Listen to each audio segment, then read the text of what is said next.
योग दर्शन की 188वीं कक्षा। योग दर्शन का द्वितीय साधन पाद चल रहा है और साधन पाद में हम लोग 13वें सूत्र को पूरा कर चुके थे। 13वें सूत्र का व्यास भाष्य बहुत लंबा है, काफ़ी समय इसको पूरा करने में लगा, कई दिन लग गए। थोड़ा विषय कठिन भी है और जीवन में बड़ा काम आने वाला है, तो इस पर मेरी ओर से तो बातें पूरी हो गई थी।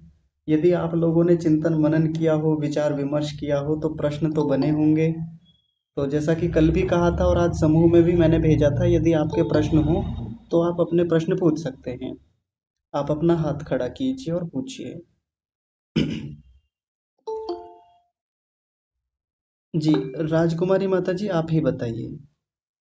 नमस्ते आचार्य जी। नमस्ते जी। आचार्य जी, ये प्रश्न तो जटिल है, लेकिन मुझे कुछ जो व्यास भाष्य अर्थ लिखा है उसमें कुछ समझ में नहीं आता है। क्या मैं पढ़ के आपको सुनाऊं? हाँ जी, हाँ जी, बताइए ना।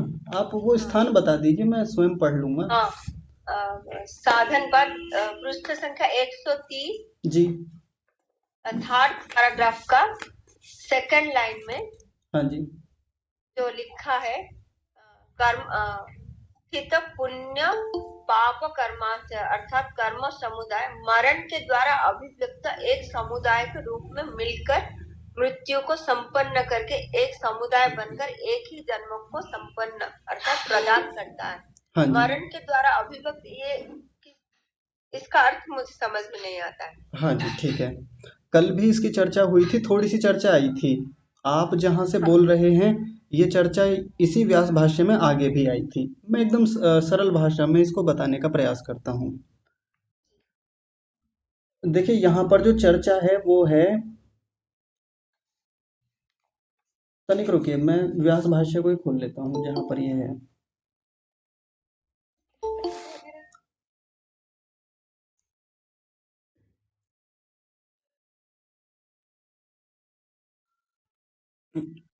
ताकि सबके लिए थोड़ा आसान हो जाए।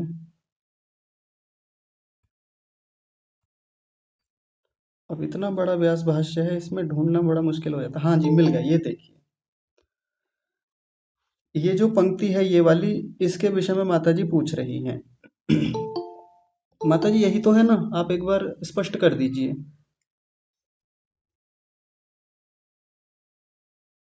राजकुमारी माता जी। हाँ आचार्य जी, ये जो पृष्ठ संख्या 130 का मैं हिंदी में जो लिखा हाँ। है वहां से देख रही हूँ। हाँ। संस्कृत का हाँ जी। इसका तीसरा पैराग्राफ। हाँ जी, हाँ जी, ठीक है। तीसरा पैराग्राफ। हाँ, वही तो। ये देखिए, सामने जो मैंने हाँ स्क्रीन पे हाँ दिखाया हुआ है, यही तो है। हाँ हाँ हाँ। हाँ जी। हाँ हाँ। ठीक है, सभी लोग एक बार देख लीजिए। बाकी यदि किसी का छूटा हो या इसमें से कोई बात समझ में ना आई हो तो वो आप समझ लेंगे। इसमें कहा है, तस्मात् जन्म प्रायणान्तरे कृतः पुण्य पुण्य कर्माशय प्रचयो विचित्रः प्रधानोपसर्जन भावेन अवस्थितः प्रायण अभिव्यक्त एक प्रघट्टकेन मरणं प्रसाद्य सम्मूर्छित एकमेव जन्म करोति। यहाँ चर्चा चल रही है कि पुण्य कर्माशय और पाप कर्माशय जो होते हैं, उनका जो प्रचय होता है, प्रचय यानी संचय, वो कैसा होता है? विचित्र है। बड़ा विचित्र है, बड़ा आश्चर्यचकित कर देने वाला है। और ये बनता कब है, ये पाप और पुण्य कर्माशय? तो हम तो बड़ी सरलता से जानते हैं, पीछे भी चर्चा हुई थी।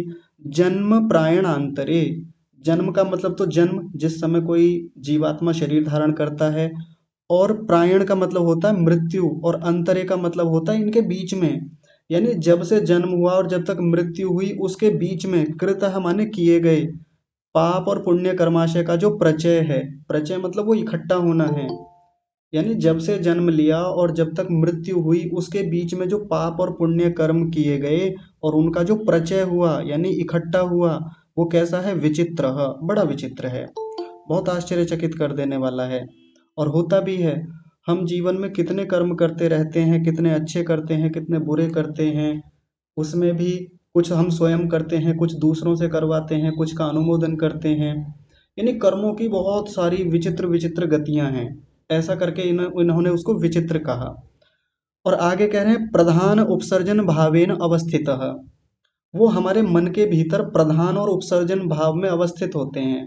प्रधान का मतलब होता है कि बहुत सारे कर्म हम जीवन में ऐसे करते हैं जो बड़े मुख्य होते हैं, प्रमुख होते हैं, प्रधान होते हैं। यानी कोई बड़े इंटेंशन से, बड़ी तीव्र भावना से, तीव्र संवेग से हमने वो कर्म किया, किसी की हत्या कर दी, या किसी का उपकार किया तो बहुत बड़ा उपकार कर दिया, किसी को बहुत दान दे दिया, ये प्रधान कर्म होते हैं। या ध्यान, संध्या, उपासना के द्वारा जो कर्म किए जाते हैं, कोई व्यक्ति विशेष चिंतन मनन करता है, स्वाध्याय करता है, तो उनके द्वारा जो कर्माशय बनता है या जो स्थितियां भीतर बनती हैं वो कैसे हैं? वो प्रधान कर्म हैं। साथ में उपसर्जन कर्म भी होते हैं। उपसर्जन उन्हें कहते हैं जो प्रधान नहीं है, जो गौण है, उतने मुख्य नहीं है, जैसे सामान्य रूप से छोटे छोटे कर्म हम करते रहते हैं, ये वो हैं। किसी को ऐसे ही 10 रुपए दे दिए, किसी को एक रोटी दे दी, कुत्ते को रोटी खिला दी, गाय को कुछ सेवा कर दी, ऐसे छोटे छोटे कर्म जो होते हैं वो उपसर्जन भाव से अवस्थित रहते हैं। आगे देखिए, आगे कहा प्रायण अभिव्यक्त। प्रायण अभिव्यक्त का मतलब होता है मृत्यु के समय ये अभिव्यक्त होते हैं। प्रायण का मतलब मृत्यु, अभिव्यक्त का मतलब उस समय प्रकट होते हैं, निकल के आते हैं। अभिव्यक्त शब्द का मतलब वैसे तो जैसे हम सुनते हैं कि अभिव्यक्त का मतलब होता है बोलना। कोई व्यक्ति मन में बात रखे हुए है लेकिन अब उसने वो बात बोल दी, यानी अभिव्यक्त कर दी। लेकिन यहाँ अभिव्यक्त का मतलब प्रकट के रूप में है, सामने आने के रूप में है। जीवात्मा के सीधे सीधे सामने नहीं आता, वो तो जान भी नहीं सकता उनको। लेकिन हाँ, परमात्मा मृत्यु के समय एक प्रारब्ध बना लेता है उसके संचित कर्माशयों में से, थोड़े से पुण्य उठाएगा, थोड़े से पाप उठाएगा। तो ये जिस समय हमारी मृत्यु हो रही होती है या जिस समय जीवात्मा शरीर को छोड़ रहा होता है, उसी समय ये कर्माशय या ये प्रारब्ध हमारा क्या हो जाता है? प्रकट हो जाता है, अभिव्यक्त हो जाता है। और फिर आगे कह रहे हैं एक प्रघट्ट न, एक प्रघट्ट के रूप में आ जाता है, यानी एक संघात के रूप में आ जाता है। अभी तो वो बिखरे बिखरे कर्म थे, इतने हल्के थे, इतने भारी थे, इतने प्रधान थे, इतने उपसर्जन थे, ये पुण्य थे, ये पाप थे, ये हल्के थे, ये भारी थे, ऐसे करके वो बिखरे हुए थे हमारे चित्त के भीतर। लेकिन अब उनका क्या कर लेता है परमात्मा? एक प्रघट्ट कर देता है। एक प्रघट्ट का मतलब जैसे सामने बहुत सारा आटा गूंथ के रखा हुआ है परात में, उसमें से एक लोई बनाने के लिए जो निकाला जाता है उसको एक प्रघट्ट बोलते हैं। जिसको यहाँ गठरी जैसे, हाँ जी हाँ जी, बिल्कुल गठरी जैसा एक प्रकार से। यानी जो प्रारब्ध बनना है, जिससे जिससे अगला जन्म तय होगा, जाति तय होगी, और जिससे भोग तय होगा, उसको एक प्रघट्ट के ना यहाँ पर कहा। मरणम प्रसाद्य, अब व्यक्ति की मृत्यु हो गई। मरणम यानी मरण, प्रसाद्य यानी उसका वो सिद्ध हो गया, मरण सिद्ध हो गया, यानी मृत्यु हो गई उसकी। सम्मूर्छित, सम्मूर्छित का मतलब वो सारा जो प्रघट्ट बना हुआ है वो मिल करके, मिलजुल करके, वो सारे कर्म जितने भी हैं सारे मिलजुल करके एकमेव जन्म करोति, एक जन्म को करते हैं फिर वो।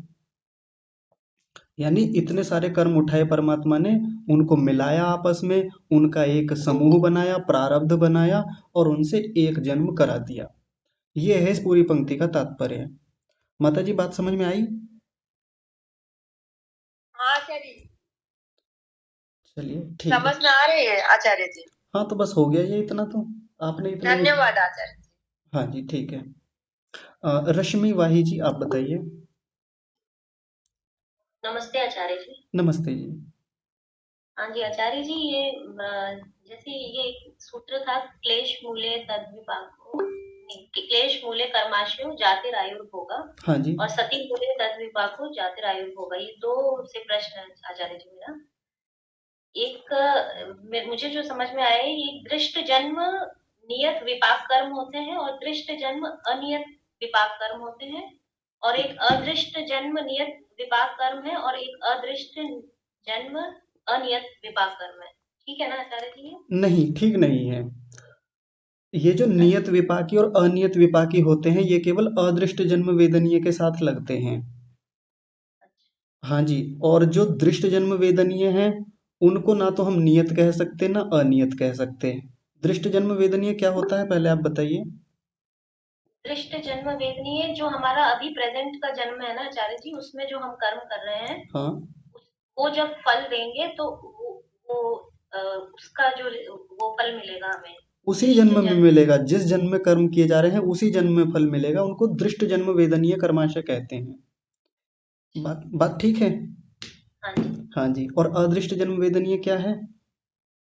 अदृष्ट जन्म वेदनीय जो हमारी मृत्यु के बाद में जो हमें अभी के किए हुए कर्मों का जो फल मिलेगा वो अदृष्ट जन्म वेदनीय। हाँ, आगे कभी उसका फल मिलेगा वो अदृष्ट जन्म वेदनीय है। तो अदृष्ट जन्म वेदनीय के दो भाग किए, एक तो नियत विपाकी और एक अनियत विपाकी। एक तो वो है जो आगे कभी अगले जन्मों में मिलेगा और उसके लिए नियत कर दिया कि इतना मिलेगा और निश्चित है वो, जाति आयु और भोग के रूप में, जिसको त्रिविपाक आरंभ भी कहते हैं। और एक होता है अनियत विपाकी, उसमें पता नहीं है कि क्या मिल जाए कब मिल जाए।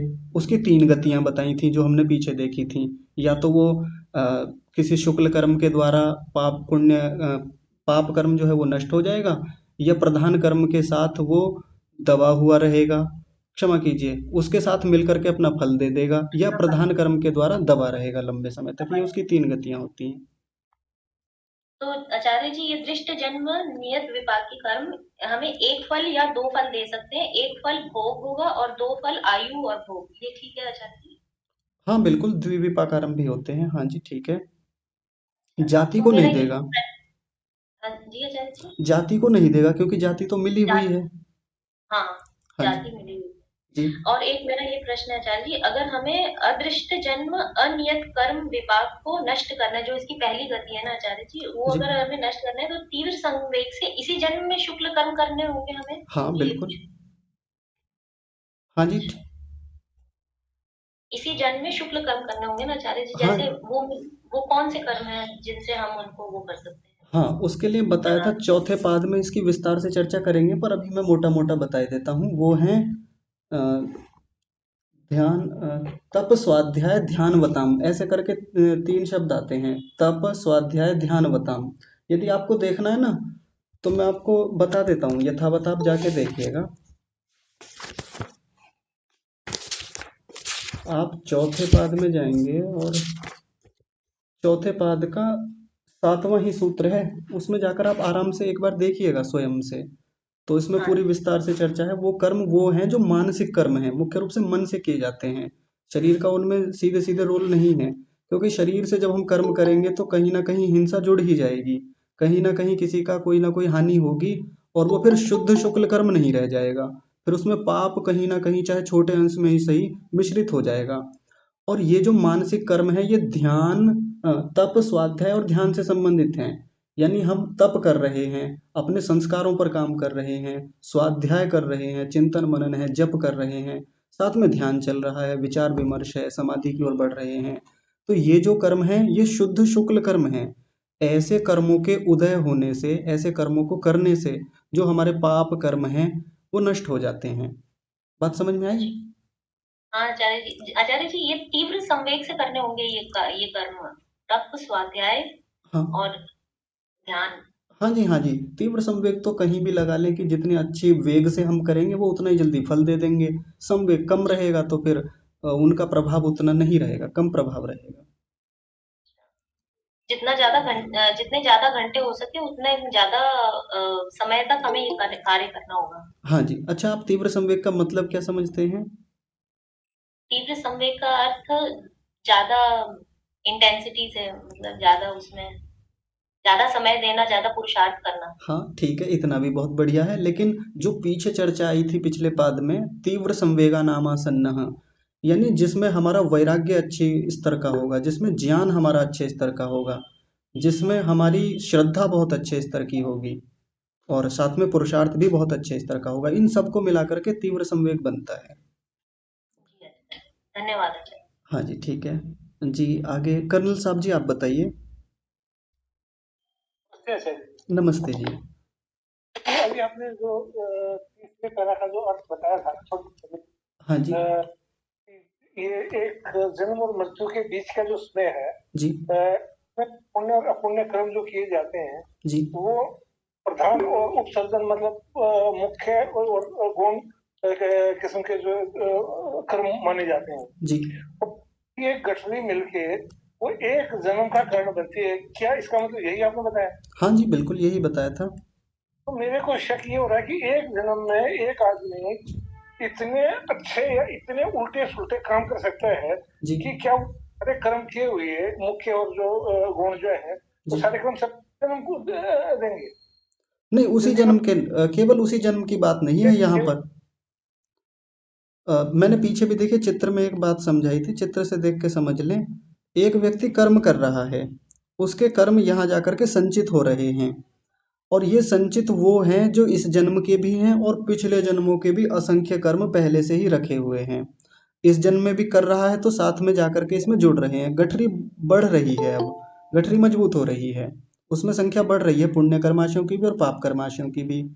फिर परमात्मा यहाँ से एक प्रघट्ट करेगा, एक गठरी नहीं बनाएगा छोटी सी, यानी एक प्रारब्ध बनाएगा, और उसके आधार पर ये एक भविक कर्माशय, एक जन्म को देने वाला कर्माशय तय करेगा, और ये मृत्यु के समय ही अभिव्यक्त हो जाता है।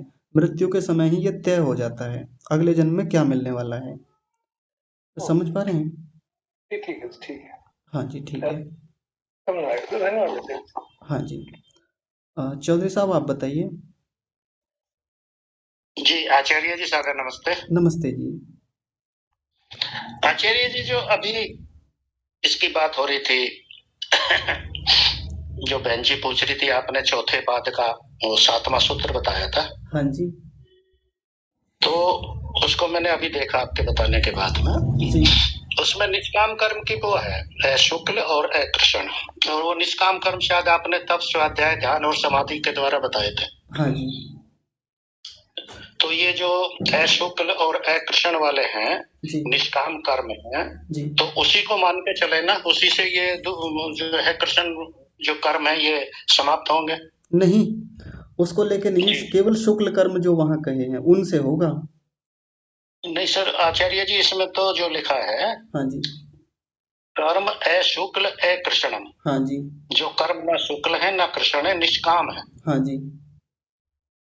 और फिर आगे वही 3 प्रकार। तो ये जो इसमें लिखा है कि जो ना शुक्ल है ना कृष्ण है, निष्काम कर्म है, वो इस वाली व्यवस्था से अलग है, तप, स्वाध्याय, ध्यान वाली से। हाँ, सीधे अलग तो नहीं कह सकते, क्योंकि वहां भी व्यक्ति तप तो करता ही है, स्वाध्याय भी और ध्यान भी करता है। पर वो जो कर्म जो अशुक्ल अकृष्ण है, वो जिनको हम सामान्य रूप से निष्काम कर्म कह देते हैं, वो और आगे जा करके हैं। वो और उनमें और तीव्रता होती है, उनमें और व्यक्ति का अधिक सावधानी रहती है, अधिक वैराग्य रहता है, ऐसा कह सकते हैं। जी आचार्य जी। हाँ जी। एक आचार्य जी, जिस दिन ये पाठ चला था उस दिन भी मैंने आपसे थोड़ा सा, अरे भाई रुका कर रहा था, हाँ जी। उस टाइम भी मैंने थोड़ा सा आपसे निवेदन किया था, और उसमें थोड़ी सी अभी मुझे एक शंका है बस। हाँ जी, हाँ जी। उसमें ये जो है जहाँ पर संस्कार और वासना वाला मतलब है, ये समझिए आप जो है दृष्ट जम वेदनीय वाला जो पैराग्राफ है, हाँ जी। 5वां पैराग्राफ जी। इसके सबसे लास्ट की जो पंक्ति है, ये संस्कारा जी। स्मृति हेतुवास्ता जी। वासनाश्च अनादिकालीन इति। हाँ जी। तो इसमें जो इन्होंने बताया है कि ये जो संस्कार हैं स्मृति के हेतु है, यानी कि स्मृति के हेतु के ये संस्कार हैं जी। और ये ही बाद में अनादिकाल प्रवाह से वासना कहे जाते हैं। जी।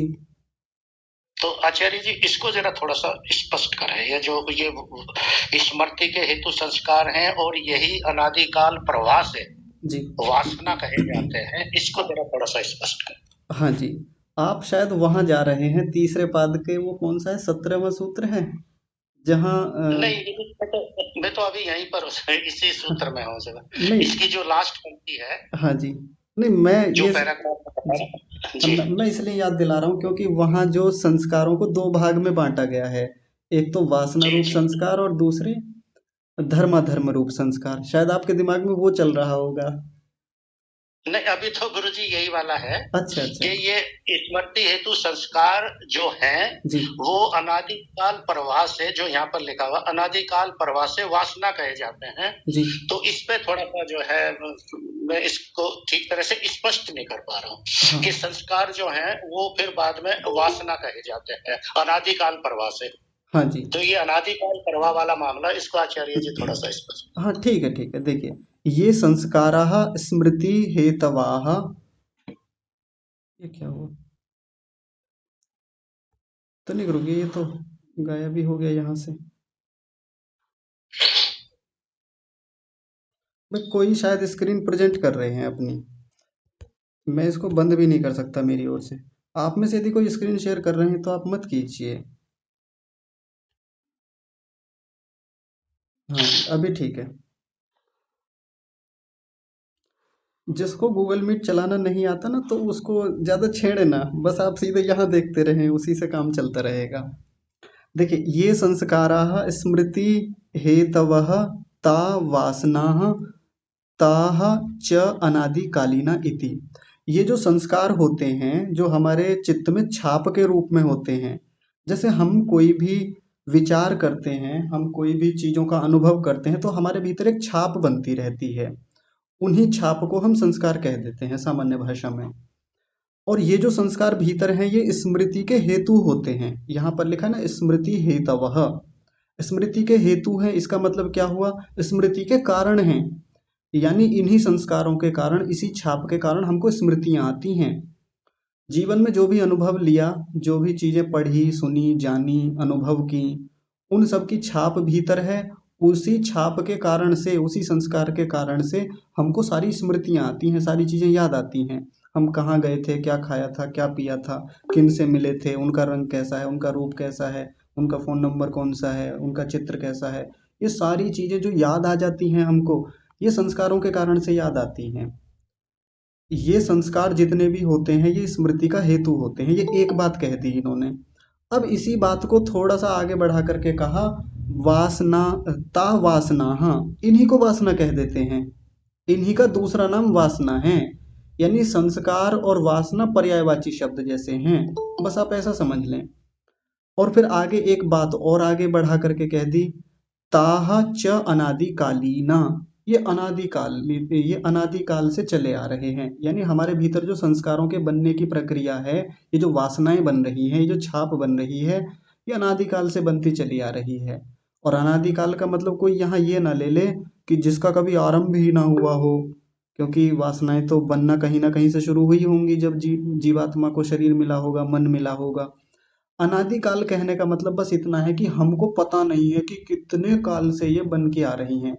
हमको इसकी शुरुआत का हम पता भी नहीं कर सकते कि कहाँ से ये छाप बन रही है, ये संस्कार बन रहे हैं। अनादिकाल का बस इतना मतलब है।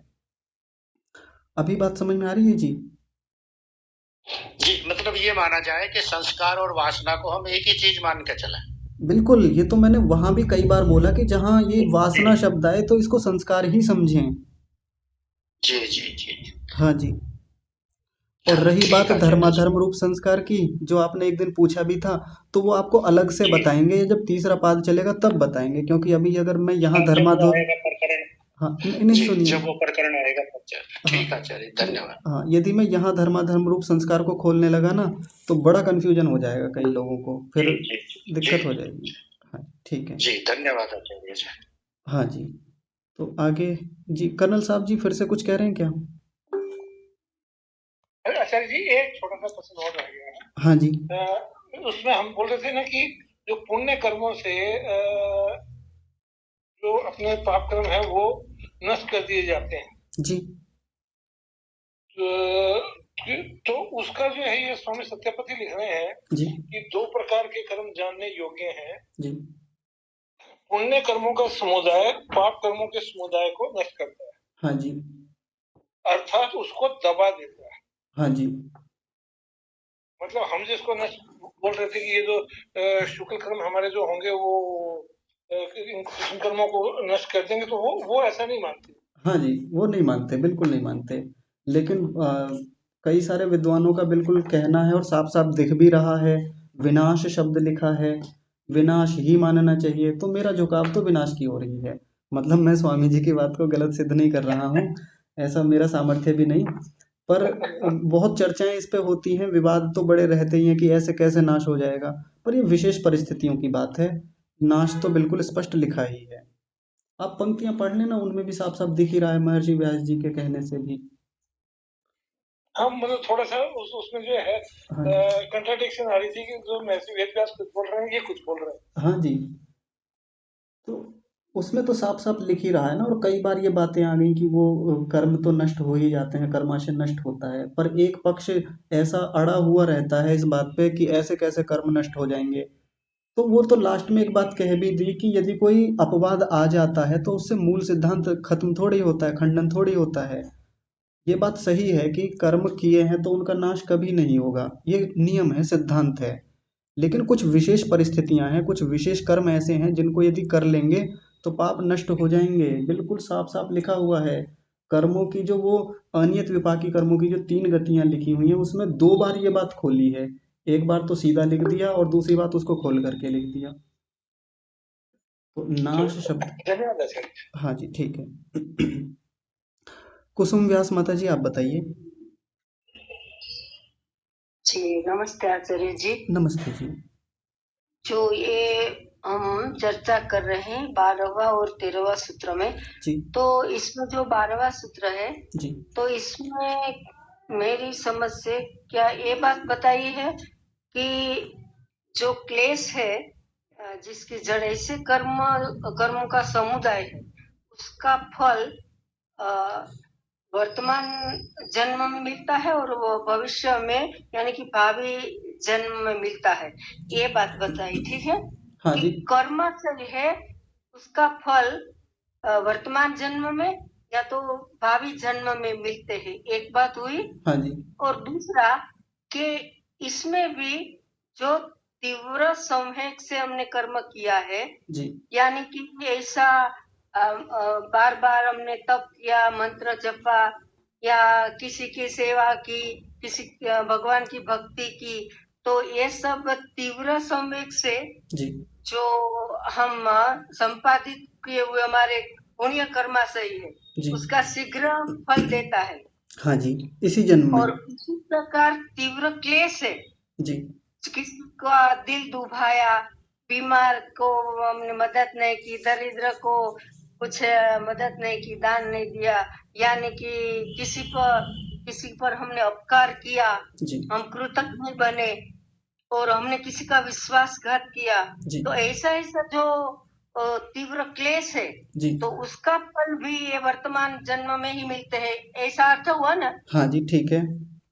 हाँ, तो इसमें जो 2 उदाहरण दिए हैं कि एक नंदी का है जी और दूसरा नहुस राजा का है। हाँ जी तो नहुस राजा का है वो पाप कर्माशय का है कि हाँ जी इतना तीव्र पाप कर्म किया जी कि एक ही जन्म में उसको 2 बात मिली।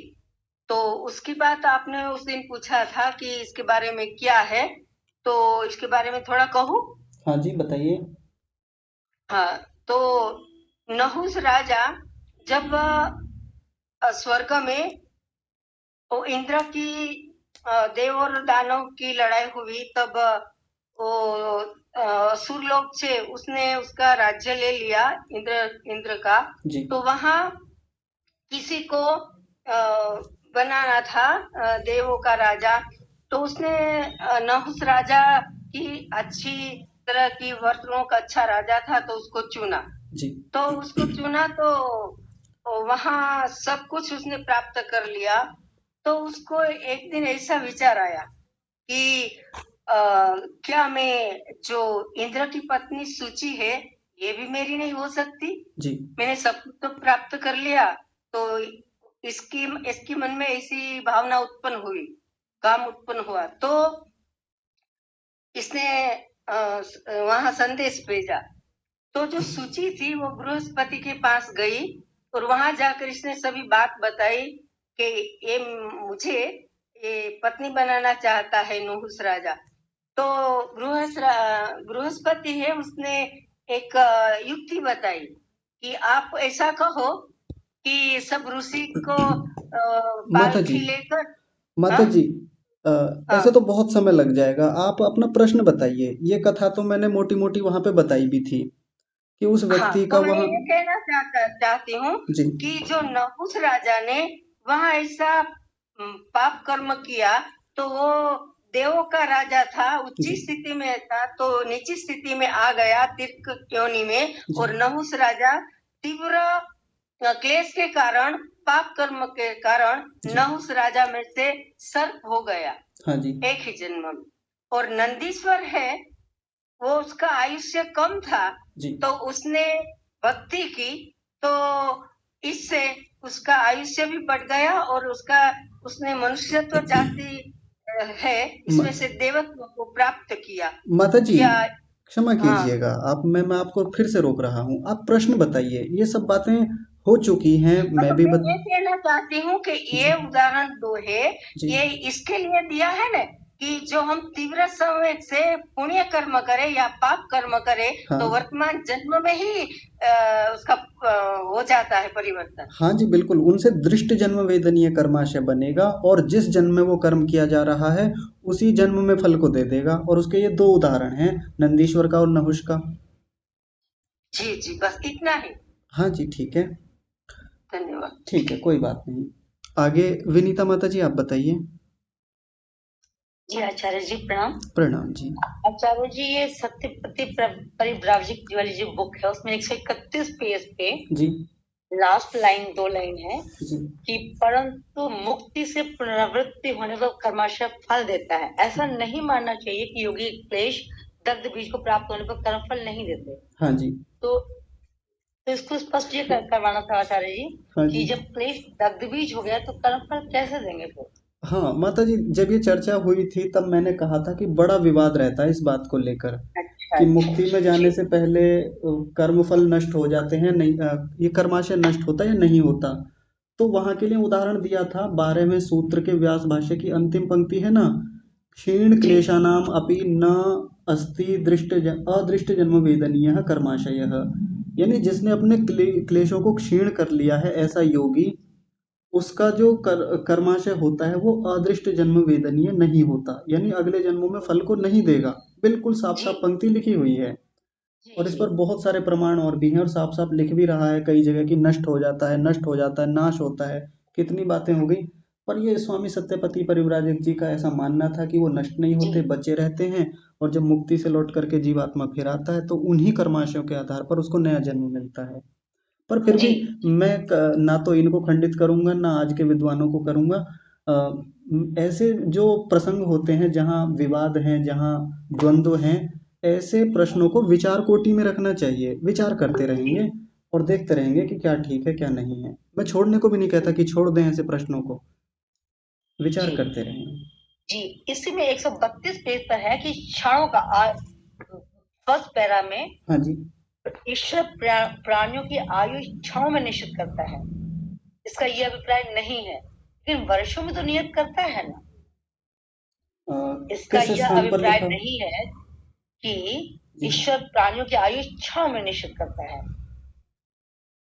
तो मेरा ये प्रश्न है आप पे, लेकिन ईश्वर प्राणियों की आयु वर्ष में तो निश्चित करता है ना, कि जैसे मानो नहीं, वो क्षणों में करता है। जितने श्वास आप वेस्ट करेंगे हम लोग क्रोध में, काम में, उतने ही एज कम हो जाएगी। अच्छा जी अ, मैं ये जानना चाहती हूँ आचार्य जी हाँ जी कि वर्षों में तो नियत करता है ना, जैसे जैसे मानव की आयु 100 वर्ष, 80 वर्ष, 70 वर्ष, ऐसे तो नियत करता होगा ना। हाँ जी हाँ जी बिल्कुल ऐसे नियत होती है वो। उसको फिर हम अपने कर्म, अपने पुरुषार्थ से न्यूनाधिक कर सकते हैं और दूसरे लोगों के भी परिणाम से वो होता है, जी जी कम या ज्यादा हो जी सकता है। जी थैंक यू आचार्य। हाँ जी हाँ, क्षणों में निश्चित करता है, अब समझ में आ गया। तो बिल्कुल ये अभिप्राय कभी नहीं होता कि बिल्कुल आयु निश्चित है, एक सेकंड भी इधर से उधर नहीं होगी। बिल्कुल स्वामी जी ठीक कह रहे हैं, ऐसा कभी निश्चित नहीं होता। परमात्मा की ओर से तो निश्चित ही है, लेकिन हम उसको न्यूनाधिक कर सकते हैं, कम ज्यादा हो सकता है। जी जी हाँ जी, आदरणीय रमेश वारखेड़े जी हैं, आप बताइए।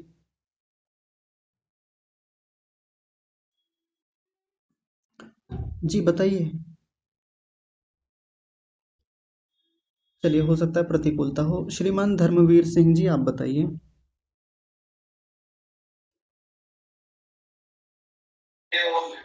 नमस्कार सर जी। नमस्ते जी।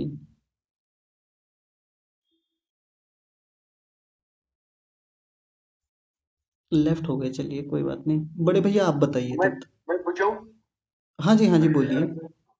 हाँ, अभी भी चर्चा हुई कि मृत्यु के समय संचित कर्माशय में से प्रारब्ध कर्माशय बनाकर अगला जन्म तय होता है।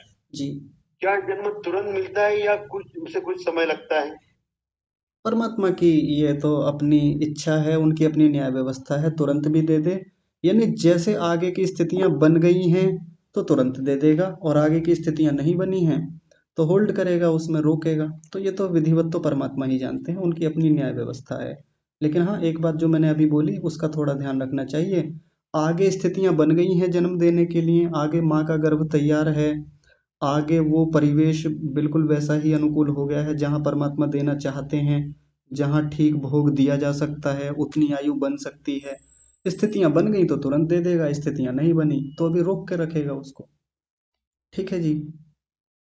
आचार्य जी, इसी पर एक प्रश्न है। जी। तो होल्ड करके रखेगा यानी कि वेटिंग लिस्ट पर रखेगा? अपनी भाषा में तो वेटिंग लिस्ट ही बोलेंगे। यानी कि आत्मा भटकती रहती है उस समय तक? भटकेगा क्यों, परमात्मा की न्याय व्यवस्था में जहां भी रहेगा। उसको निश्चित तो हम नहीं कह सकते, लेकिन कहीं तो रहेगा, वायुमंडल में या जहां भी, अंतरिक्ष में। जी। हाँ जी। अच्छा, धन्यवाद जी ठीक है जी बड़े भाई। अच्छा नहीं, श्रीमान धर्मवीर सिंह जी, ये बताइए, आप लेफ्ट हो गए थे। जी नमस्ते आचार्य जी। नमस्ते जी। आचार्य जी, मेरा शंका अनियत विपाक कर्माशय के संबंध में है हाँ जी। कि जैसे आपने बताया कि तीव्र शुक्ल कर्म करने से पाप कर्म नष्ट हो जाते हैं। जी। क्या इसके विपरीत तीव्र कृष्ण कर्म करने से पुण्य कर्म भी नष्ट हो जाते हैं? हाँ, ये प्रश्न बड़ा आता है कि यदि हमारे अच्छे पुण्य कर्माशय हैं और उसके विपरीत हमने तीव्र क्लेश से पाप कर्म कर दिए, यानी कृष्ण कर्म कर दिए, तो क्या हमारे शुक्ल कर्म समाप्त हो जाएंगे? तो यहाँ तो संकेत ऐसा लिखा नहीं है। हो सकता है कि ऐसा तात्पर्य कोई निकाले, हो भी सकता है, उसमें मैं सीधा इसको खंडन नहीं करता, पर यहाँ ऐसा लिखा नहीं है। लिखा होता तो वो बता देते इसके बारे में, थोड़ा संकेत होता। तो अभी तो दूसरा प्रश्न आचार्य जी मेरा ये था जी कि जो ये कर्मफल की व्यवस्था से इसी से संबंधित है कि जो हम ये मानते हैं कि शुक्ल कर्म करने से पाप कर्म नष्ट हो जाते हैं। हाँ जी। तो जो शुक्ल कर्म आपने कहा कि वो उपासना, ध्यान, समाधि का है जी। तो उसमें तो जो हम काम करते हैं वो संस्कारों के ऊपर करते हैं और अज्ञान हटता है और ज्ञान बढ़ता जाता है। हाँ तो जी। जो कर्म, जो परिस्थितियां, जो चीजें आज दुखदायी हमें अनुभव हो रही हैं, दुख दे रही हैं, जी। वही सेम परिस्थितियां अगर अज्ञान का स्तर ऊंचा हो जाता है तो वो मतलब दुखदायी नहीं लगती। उन्हीं स्थितियों में हम दुखी नहीं होते। जी। तो इसका अर्थ ऐसा लिया जाए कि वो फल नहीं देते, तो उसमें क्या समस्या है? नहीं, अब वहाँ नाश शब्द लिखा हुआ है तो बिल्कुल वैसा ही लेना चाहिए कि नष्ट हो जाते हैं। पर आप जो कह रहे हैं कि वो उतना दुख नहीं देते, उतना नहीं होता, तो वैसा तो ऐसा तात्पर्य कहीं ऐसा सामने दिखने में तो नहीं आया। यानी हमने तप, स्वाध्याय और ध्यान से संबंधित कर्म अच्छे किए, शुक्ल कर्म किए, तो आपके कहने का तात्पर्य ये है कि उससे वो फल, जो कर्म जब अपना फल देंगे, जो कृष्ण कर्म है, तो फिर उनका प्रभाव उतना अधिक नहीं हो पाएगा, उस समय हमारी स्थिति मजबूत होगी। तो वैसा तात्पर्य मुझे तो नहीं समझ में आता कि ऐसा होगा। सीधा लिखा है नाश आचार्य जी, होता। इसके बारे में एक शब्द बोलना चाहती हूँ। हाँ जी। जैसे श्रद्धानंद और अमीचंद, जी। इनके कितने बुरे कर्म थे, लेकिन अच्छे जब कर्म किए उन्होंने तो ये सब उनके नष्ट हो गए, शायद उदाहरण। हो सकता है ऐसा, क्योंकि कौन से कर्मों से कौन से कर्म नष्ट हो गए ये हम तय नहीं कर सकते, ना इतिहास के उदाहरणों से सीधे सीधे देख सकते, अपना भी नहीं देख सकते, बहुत मुश्किल है ये देख पाना। इसी के लिए कहा था कि कर्म गति बड़ी विचित्र है और दुर्विज्य है, नहीं पता कर सकते। अब वो तो सीधा जो शास्त्र प्रमाण है उसी से हम आकलन कर सकते हैं कि ऐसे ऐसे कर्म करेंगे तो उससे हमारे कृष्ण कर्मों का नाश हो जाएगा, बिना भोगे ही नाश हो जाएगा। आचार्य जी, एक इसमें एक समस्या और पैदा होगी कि उसकी जो मात्रा जो है ना, उसका अनुमान नहीं लगेगा। कितने शुक्ल कर्म करने से कितने पाप कर्मों का नाश होगा, इसका भी निर्धारण नहीं हो पाएगा। हाँ, नहीं हो पाएगा। हाँ, एक चीज और आई जी सामने, आप जो कह रहे थे ना कि वो ऐसे कमजोर जैसे हमको लगेंगे कि उनका प्रभाव उतना नहीं होगा, तो वो तो अगली वाली गति में बताया था। अगर ऐसा होता कि हमने कृष्ण कर्म किए, हमारी स्थिति अच्छी बन गई, मन मजबूत हो गया, और हम प्रसन्न भी हैं, भीतर से एक दृढ़ स्थिति बन गई, तो पाप कर्म अपना फल देंगे, तो उनका प्रभाव ज्यादा नहीं होगा, इसी को नाश होना कह दिया। लेकिन देखिए अगला वाला जो लिखा था, प्रधान कर्मणि आवाप गमनम, यानी जो अनियत विपाकी कर्म प्रधान कर्म के साथ मिलकर थोड़ा थोड़ा फल देते रहते हैं, ये बात तो उनके बारे में भी कही थी कि जब वो अपना फल दे रहे होते हैं तो ऐसे में योगी को ज्यादा कष्ट नहीं होता, वो सपरिहार होते हैं, यानी वो निवारण करने योग्य होते हैं, और साथ में वो सप्रत्यमर्श होते हैं, यानी उनको सहन किया जा सकता है। उनसे योगी का कुशल व्यक्ति जो है उसका अपकर्ष नहीं होता। अगर ये बात इसमें लगती पहली वाली गति में, तो फिर दोबारा लिखने की जरूरत नहीं थी दूसरी गति में, ये वहां समझा दी। तो नाश है तो नाश है, सीधा लिखा हुआ है, स्पष्ट कथन है। आचार्य जी, इसमें जैसे अगर इस पक्ष में बात करें ना, जी तो हम ये कैसे निर्धारित कर रहे हैं कि जो प्रधान कर्म के साथ जो जो सूक्ष्म कर्म, जो निम्न कर्म है, जी वो उसके साथ साथ फल दे देंगे, तो वो विपरीत ही होंगे। हो सकता है एक प्रधान कर्म पुण्य का हो, हाँ और छोटे छोटे जो पुण्य के कर्म है वो भी उसके साथ देते हो, या एक प्रधान कर्म पाप का हो और हाँ उसका फल दे रहा हो, तो जो छोटे छोटे पाप कर्म है उनका भी उनके साथ दिया जाए, ऐसा भी तो हो सकता है। हाँ, तो ये तो मैंने कहा था ना, जब बड़ी खुशियां आती हैं तो उनके साथ छोटी छोटी खुशियां ऐसे जीवन में आ जाएंगी। बड़ा दुख है तो उसके साथ छोटे छोटे दुख आ जाएंगे और पता भी नहीं चलेगा, उनको व्यक्ति बहुत आसानी से सहन कर ले जाएगा, ऐसा भी बताया था। मान सकते हैं उस चीज को भी। ठीक है जी। ठीक है आचार्य जी, धन्यवाद। हाँ जी ठीक है। बेला माता जी आप बताइए। ओम सादर नमस्ते आचार्य जी। जी नमस्ते माता जी। आचार्य जी, हाँ, मेरा प्रश्न मतलब सरल सा भी है, समझती भी हूँ, लेकिन आपसे थोड़ा सा प्रकाश चाहूंगी। जी जब हम कर्माशय के तीनों फल को जान रहे हैं जाति आयु भोग के रूप में, जी तो जब आयु के बारे में हम पढ़ते हैं ना कि अविद्या आदि का नाश होने पर आयु नहीं मिलेगी, तो ये वैसे तो बात समझ में आ जाती है, लेकिन ये समझ में नहीं आता कि जैसे मान लीजिए एक व्यक्ति है, जी काफी हो गई है, और वो वेदों को भी नहीं मानता, धर्म न्याय इन सबको भी नहीं मानता, जी और जैसे मान लीजिए नार्सिसिस्ट है वो व्यक्ति, हाँ जी और खुद भी कभी सुखी नहीं रहता, मतलब खुद भी दुखी रहता है, तो जो दुखी रहेगा वो दुखी बांटेगा। हाँ जी तो यहाँ पर मुझे ये समझ में नहीं आता कि, और वो जीना भी चाहता है कि मैं 90 वर्ष का भी हो जाऊं, 100 का भी हो जाऊं, मुझे तो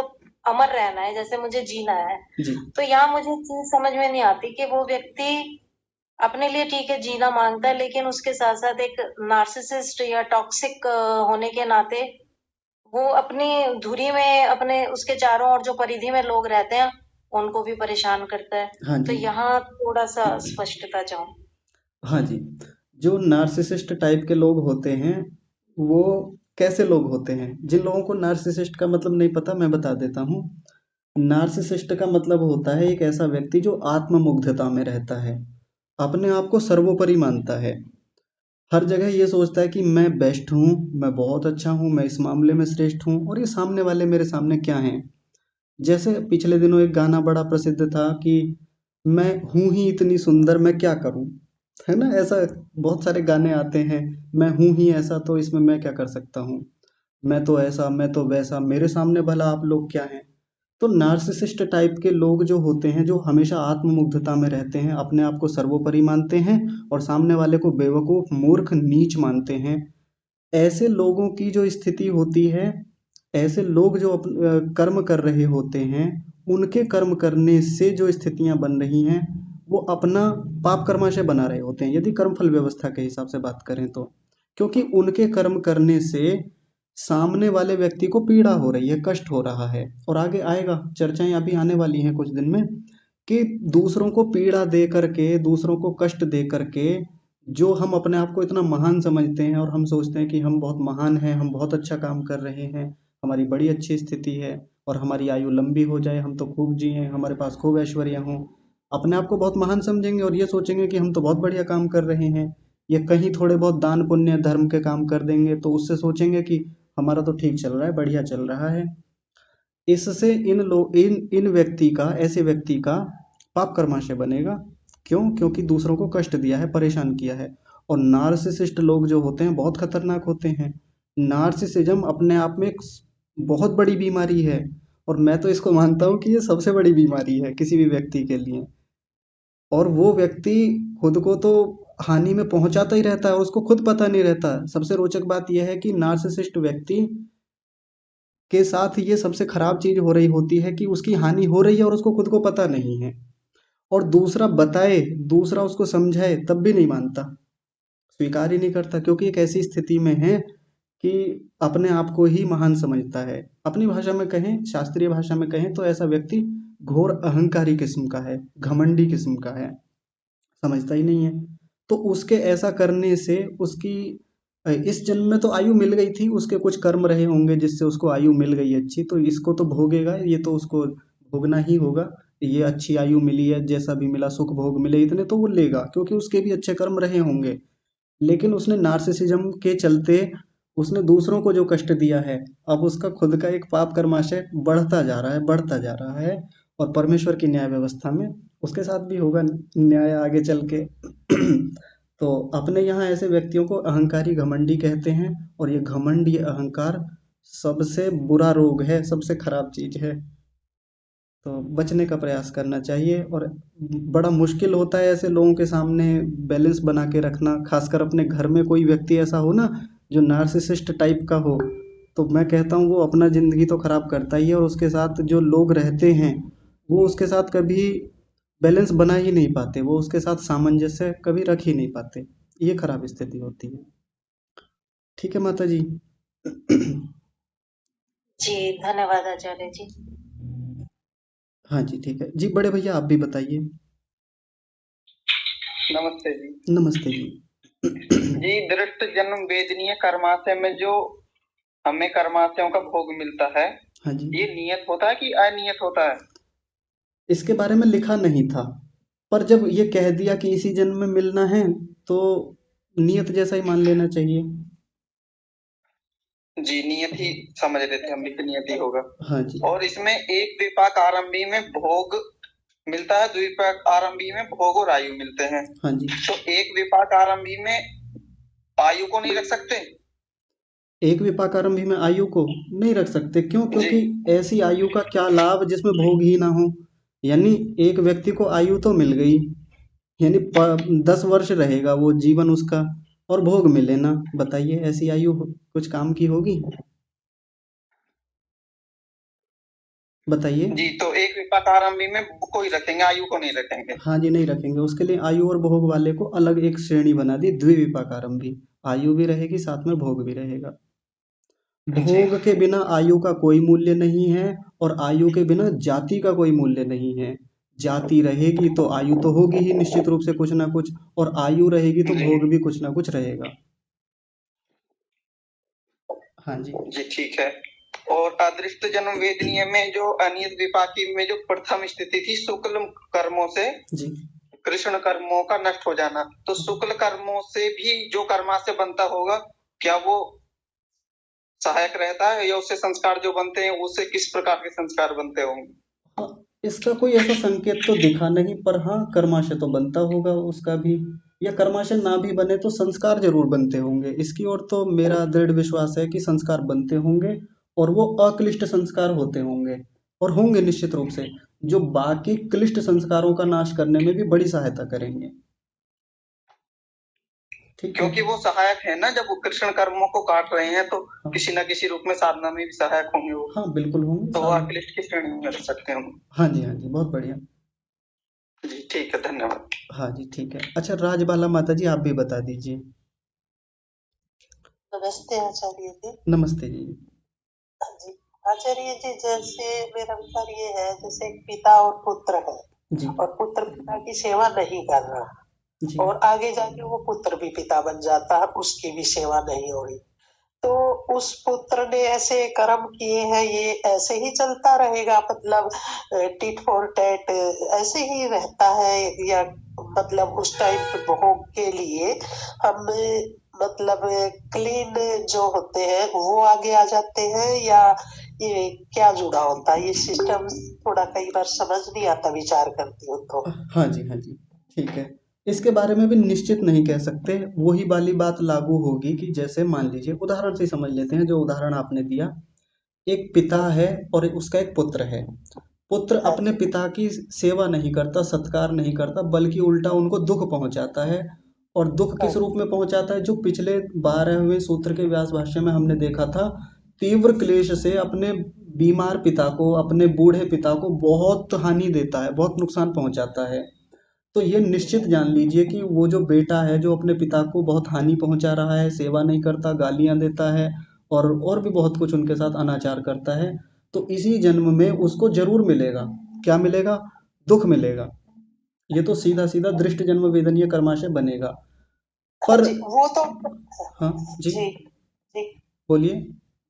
हाँ, वो तो बेटा तो अपना कर्माशय बना रहा है, हाँ जी, लेकिन वो बाप जो हो वो इस दौरान अपना कर्माशय भोग रहा है। ऐसा नहीं कह सकते कि वो भोग रहा है, क्योंकि हाँ पिता जी, के साथ जो हो रहा है वो दूसरे व्यक्ति के कर्मों का परिणाम है, ना कि व्यक्ति के अपने कर्मों का फल है।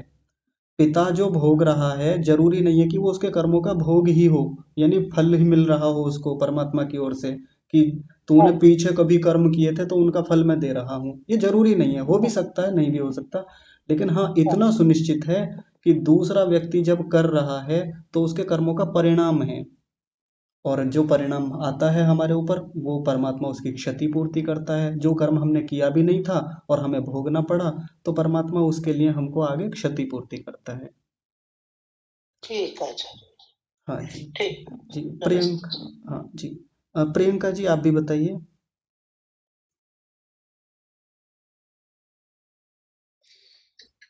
नमस्ते आचार्य जी। नमस्ते जी।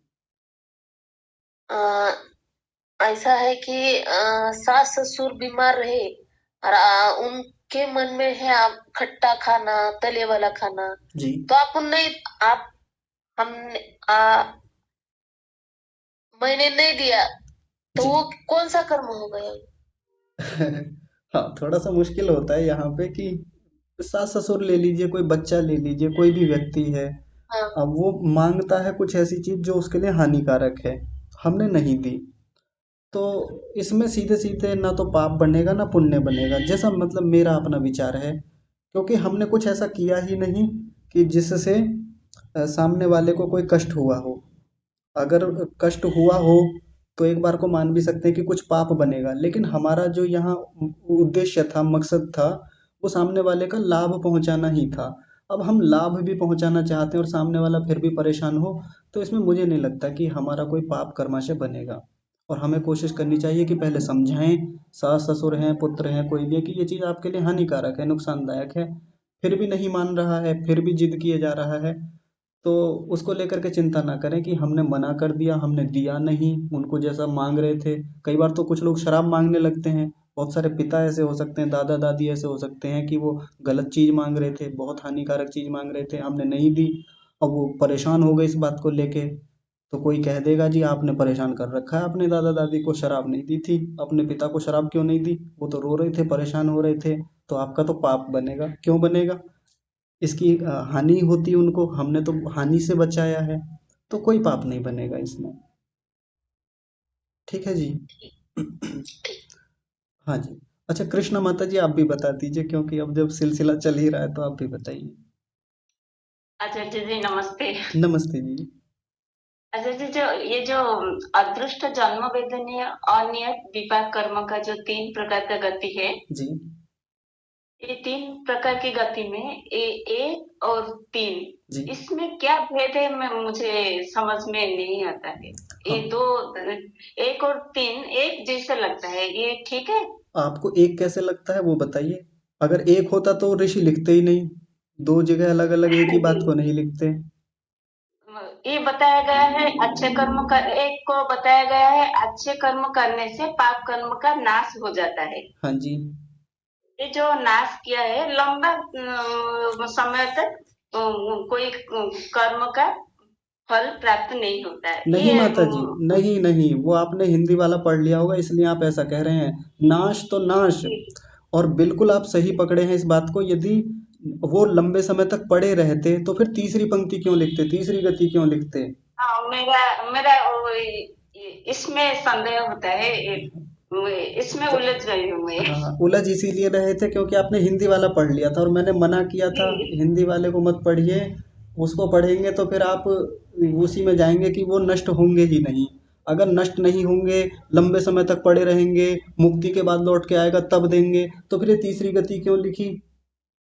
हाँ जी, हाँ जी, ऋषि ऐसी बेवकूफ़ी इसका थोड़ी अर्थ करेंगे। है नाश होना। हाँ जी, बिल्कुल नाश नाश है। होना जी, अर्थ नष्ट हो जाना। नष्ट हो जाना ही है। जैसे भोग करके नष्ट होते हैं ऐसे ही बिना भोगे भी नष्ट हो सकते हैं, लेकिन वो विशेष परिस्थितियों के लिए कहा। नष्ट ऐसे ही नहीं कि हमने कुछ भी हाँ कर्म कर लिया और नष्ट हो जाएंगे, किसी को दान दे दिया तो नष्ट हो जाएंगे, यज्ञ कर लिया तो नष्ट हो जाएंगे, नहीं। बहुत स्पेसिफिक चीज है वो। तप, स्वाध्याय और ध्यान बताम, इनसे संबंधित जो मानसिक कर्म है, शुक्ल कर्म है, शुद्ध शुक्ल कर्म है, मैं बार बार बोला उस बात को, उन्हीं के करने से पाप कर्मों का नाश होगा। ऐसे नहीं हो सकता नहीं तो। जी, हाँ जी, ठीक है मेरा थोड़ा संदेह था। जी। दबे रहेंगे, इसका अर्थ है बाद में फल मिलेगा। क्या माता जी, मैं आपकी बात नहीं समझ पाया। दबे, जो फल दबे रहेंगे, ये जो बताए गए हैं हाँ कर्म, हाँ जी, ये बाद में फल देगा, इसका अर्थ यही है ना? हाँ जी, हाँ जी, बिल्कुल यही है। बहुत बढ़िया जी, ठीक जी, है। अच्छा, हाँ समय, धन्यवाद। हाँ समय बहुत हो गया है, लेकिन आज बहुत अच्छा लगा कि आपने बड़े सुंदर प्रश्न पूछे, सभी लोगों ने जिसने भी पूछे। और प्रश्न पूछने की प्रक्रिया में ऐसा कहीं भी नहीं लगा कि आपका प्रश्न तैयार नहीं है या सिद्धांत ही आपने गलत सीख रखा है। यानी बहुत बहुत अच्छा लगा। थोड़ा जटिल विषय था, कठिन चीजें थी, बहुत अच्छे ढंग से आपने प्रश्न किए। सभी का बहुत धन्यवाद। आज की कक्षा को अच्छा यहीं जी, विराम, और आप सभी को सादर प्रणाम। जी जी, कोई कह रहे हैं कुछ? मेरा भी है। हाँ जी जी, बताइए ना। वही कल का ही रिपीट है कि जैसे संचित कर्मों में से और इस जन्म के कर्म सारे मिलके और फिर वो है ना इच्छा अनुसार परमात्मा अपनी इच्छा अनुसार पाप या पुण्य के हिसाब से जन्म देता है। हाँ जी, तो उसमें जैसे एक तो वो जैसे 8 है वो पूरे को मिलाकर फिर उसमें से परसेंटेज निकाल के जन्म देता है, जी, या अपनी इच्छा से निकाल के, तो उसमें तो अन्याय होगा। जैसे परमात्मा का साक्षी मात्र है, हमारे कर्मों के अनुसार फल मिलता है। हाँ जी, तो वो ऊपर ऊपर से पुण्य पुण्य ले लेगा, तो वो तो और ये पाप अधिक ले लेगा, तो वो मिला के लेता है या अलग अलग? नहीं, आपने जो कहा ऊपर ऊपर से पुण्य पुण्य ले लेगा, ये कोई आटा तो है नहीं कि ऊपर ऊपर के होंगे, वो तो सारे मिश्रित होंगे। और हमारी हाँ, दृष्टि में और परमात्मा की दृष्टि में किसकी दृष्टि महान होगी माता जी, बताइए? नहीं, दृष्टि तो परमात्मा की महान होगी, हाँ इसमें तो कोई दो राय नहीं है। हाँ जी, लेकिन वो अपनी इच्छा अनुसार किसी के पुण्यों को अधिक ले ले या पापों को अधिक ले ले, तो ये थोड़ा डाउट है। जैसे 49% यदि किसी के पाप पुण्य है, हाँ जी, 1% की पुण्य से एक का वो ग्रेस भी दे सकता है। तो ऐसे मतलब परमात्मा यदि एक के पुण्य अधिक एक के पाप अधिक, तो वो अपना हमारे कर्मों के अनुसार ही तो फल देगा। ऐसा आप सोच रहे हैं। कई जगह वेद मंत्रों में भी ऐसी चर्चा आती है कि जैसे संसार के बारे में बात होती है कि ये जो संसार परमात्मा ने बनाया, इससे सुंदर, इससे बेहतर और इससे त्रुटि रहित कुछ हो ही नहीं सकता था। ये बेस्ट है और सर्वश्रेष्ठ है, सर्वोत्तम है, या उसके लिए कहें परफेक्ट है एकदम ये संसार जो भी परमात्मा ने बनाया है। तो जो भी परमात्मा ने जड़ वस्तुएं बनाई या चेतन वस्तुओं को शरीर दिए, ये परफेक्ट हैं, इससे बेहतर कुछ हो ही नहीं सकता था। तो आप जो अपनी बुद्धि के अनुसार कह रही हैं, यानी आपका जितना स्तर है, यानी मेरा जो स्तर है, हम मनुष्यों का जो स्तर है, हम तो ये तो मैं बताती हूँ, लेकिन जैसे जी जैसे मतलब परमात्मा उनमें से या तो वो पूरे पुण्य पापों को मिक्स करे हाँ इस जी, जन्म के और संचित के, जी या फिर उनमें से अपनी इच्छा अनुसार ही ले, तो उसमें तो थोड़ी मुझे डाउट होता है। इसको ये हाँ जी, हमने जो कर्म किए हैं उस हिसाब से सारे मिक्स करके ही तो उसमें हमारा जन्म मिलेगा। आप बताइए नहीं कैसा तो जन्म देना चाहिए परमात्मा को, आप अपना बता दीजिए, तो परमात्मा सुधार कर लेंगे फिर उसमें। अपना बताइए। हमें तो मनुष्य जन्म तो मिलना ही चाहिए। हाँ, और किस आधार पर मिलना चाहिए? इस आधार पर क्या हमने मतलब पाप कम किए पुण्य अधिक किए, लेकिन आप संचित में से अगर वो उन पापों को ले लेंगे तो फिर पुण्य हमारा तो कहाँ मनुष्य जन्म में दुख भी तो देता है, जितना दुख देने की जरूरत थी उतना दे देता है, उतने पाप भी उठा लेता है, लेकिन पुण्य ज्यादा उठा लेता है क्योंकि मनुष्य बनाना है तो पुण्य ज्यादा खर्च होंगे, तो सही तो उठाता है। नहीं, लेकिन मुझे अब भी पूरी तरह से मेरी काम नहीं दे रही। चलिए विचार करते रहिए इस पे, बस एक बात मान करके हम सोच। हाँ जी। कि आपकी बात होने के बाद भी जो अपने इच्छा अनुसार, मतलब वो तो साक्षी मात्र है, ऐसा ऐसा पढ़ा है कि वो तो एक पेड़ पर दो पक्षी बैठे हैं, हम स्वतंत्र हैं कर्म करने के लिए, और फल परमात्मा हमारे कर्मों के अनुसार ही देता है। हाँ जी। तो फिर हमने किए उसी हिसाब से तो परमात्मा देगा, पर संचित तो बाद में आएंगे। संचित में से ही तो देगा। इस जन्म के कर्म भी तो जुड़ेंगे। हाँ, वो भी जुड़ेंगे, तो वो संचित होते जा रहे हैं, संचित में इकट्ठे हो रहे हैं साथ साथ वो। अब तक मैंने जो ये अभी मूवमेंट है 3:05 हो रहे हैं, अब तक भी जो कर्म किए ना ये सब संचित में पहुंच गए, और अभी मृत्यु हो जाती है अचानक से मेरी, तुरंत प्रारब्ध बना देगा, उसी में से संचित में से निकाल करके और अगले जन्मों के लिए स्थितियां बना देगा तुरंत मृत्यु के समय ही। यानी पहले यदि पुराने संचित में पाप अधिक हैं और इस जन्म में हमने पुण्य अधिक किए, तो वो हमें तो पाप ही कर्म के हिसाब से जन्म मिलेगा। कुल मिलाकर के इस जन्म के भी जुड़े, पिछले भी संचित में पड़े हुए थे, अब अंततः उनको देखा जाएगा जो अंततः संचित बना कि अब कौन से ज्यादा है कौन से कर्म कम है, उसके आधार पर अगला जन्म मिलेगा। जी, अब समझ में आई कि दोनों को मिला के संचित और पाप इस जन्म के मिला के फिर मिक्स करके, हाँ फिर वो देखेंगे कितनी परसेंटेज में ज्यादा है। हाँ जी, हाँ जी, बिल्कुल, बहुत बढ़िया। वो आपसे यही तो मैं थोड़ा सा शंका निवारण कर रही अच्छा, थी। या तो मैं नहीं समझ पा रहा था या आप शायद ठीक नहीं रख पा रहे थे। जी चलिए, ठीक है, चलिए। दिमाग चला ही करा कल मेरा। नहीं नहीं, कोई बात नहीं, विचार कर रहे हैं, ये बड़ी बात है, बहुत अच्छा लगता है कि सब लोग इस गंभीर विषय पर विचार कर रहे हैं, प्रश्न कर रहे हैं, उत्तम। पूछी कल। अच्छा जी। मैंने कि वही हमने इस जन्म में यदि ज्यादा पुण्य किए हैं और पिछले जन्म के पाप है हमारे संचित में, तो वो मिक्स करके ही तो निकालेगा भगवान। हाँ जी। हमारे पुण्य तो हो जाएंगे, पापों में से ले ले या पाप से पुण्य दे। हाँ जी, ऐसे समझ सकते हैं माता जी। एक बहुत बढ़िया उदाहरण देता हूँ आपको। गुंजिया बनाई है आपने कभी? गुंजिया। हाँ हाँ।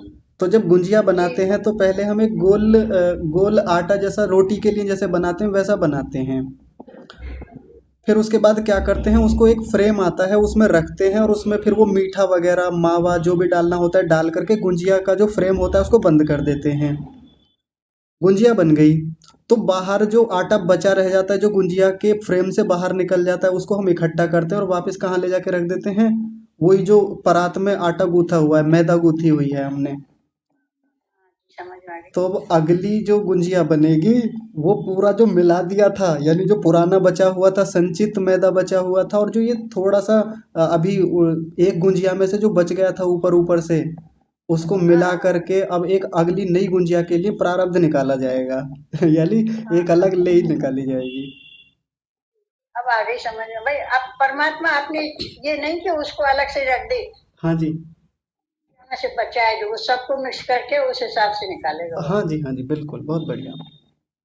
मेरे समझ में यही नहीं आ रहा था कि अपने इच्छा अनुसार कैसे कर लेंगे। हाँ जी, चलिए और ठीक। एक जैसे तो कभी नष्ट होता ही नहीं है, वो कम चाहे कितना भी अच्छी कर्म कर लो, पाप का तो अलग फल भोगना पड़ता है, पुण्य का अलग फल भोगना पड़ता है।